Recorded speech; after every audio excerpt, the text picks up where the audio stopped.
Hi guys, welcome back. We've been looking at the template, specifically the introduction. In the last lesson, we talked about the attention getter. We talked about the central idea. Remember, this is one sentence that previews the main points of your presentation. So preview what's going to come here, here, and in my third main point. And then remember, your subpoints are your details. That's your research, your stories, your examples, and you have as many as you need, but then you need at least two, that A and B. Remember your credentials, that's your credibility. Cred means to believe. So I might say something like, I've researched my topic thoroughly, or I've always been interested in learning more about the myths and facts regarding pit bulls, or I'm a pit bull owner. You can also say something like, I've been welding for 15 years, so I'm going to show you how to weld, and then talk about what it is you're going to show. And then we mentioned that relate to audience is always saying something like, even if you're not going to weld something yourself, it is nice understanding what goes into the process. Again, I'm giving you a reason here to listen. Now, what I want to focus on today are these connectives. When you type out your outline, you're always going to place these connectives in between your main points. So notice I have a connective after the intro, and then I have a connective after my first main point. Let's look at the first connective here. This is my transitional statement. Make this a full sentence. So I might say something like, now that you know what we're going to be discussing today, let's first look at some myths regarding pit bulls. And then I'm going to go into my first main point. If I were delivering my speech, I would say something like, there are several myths that go along with this breed. According to, and then I'm going to start listing my research, what I found when I researched myths.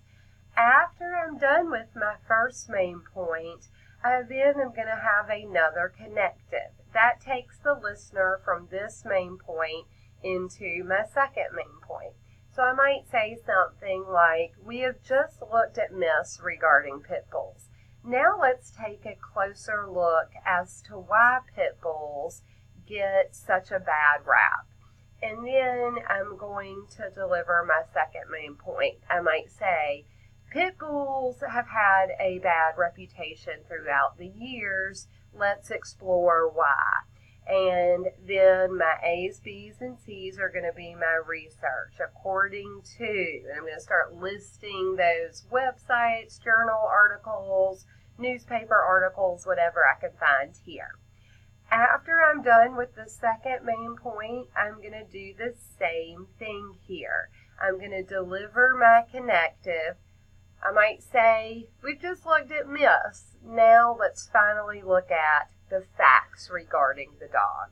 And then, again, my third main point is going to be, here are the facts regarding pit bulls, and I'm going to get into my research here. And finally, I have what's known as a concluding connective. This is where I let the audience know my speech is coming to an end, and I then transition into my conclusion. So I might say, all right, we've looked today at a few facts and myths regarding pit bulls. Let's conclude. And then I'm going to restate my central idea. I'm going to say, in conclusion, today we have looked at myths regarding pit bulls. We have looked at facts regarding pit bulls. And actually, let me back up. I would say, in conclusion, today we've looked at myths regarding pit bulls, why pit bulls get a bad reputation sometimes, and we ended with facts. Then notice in the conclusion, my other two pieces, and I didn't mean to get to the conclusion in this lesson, but it actually makes sense because it's right here. My other two pieces are to challenge my audience. This is in a PowerPoint, and it's also called a call to action.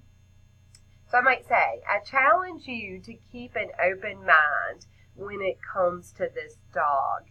Know the facts. And then I'm going to end memorably. That means I might end with a quote. I might end with a quote from a pit bull owner. I might end with a statistic regarding pit bull bites and how they're not as vicious as we may think. But I'm going to end memorably instead of saying, that's it, that's all I got. Make this statement good because it's the last thing your audience will hear.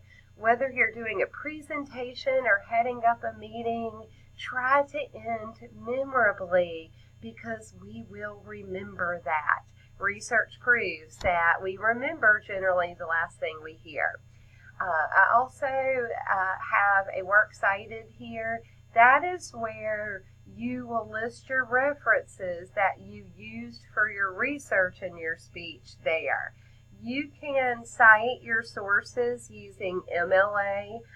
Some people use APA.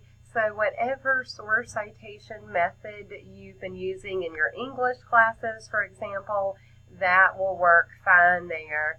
And if you need help with that, please reach out and let me know. Take care.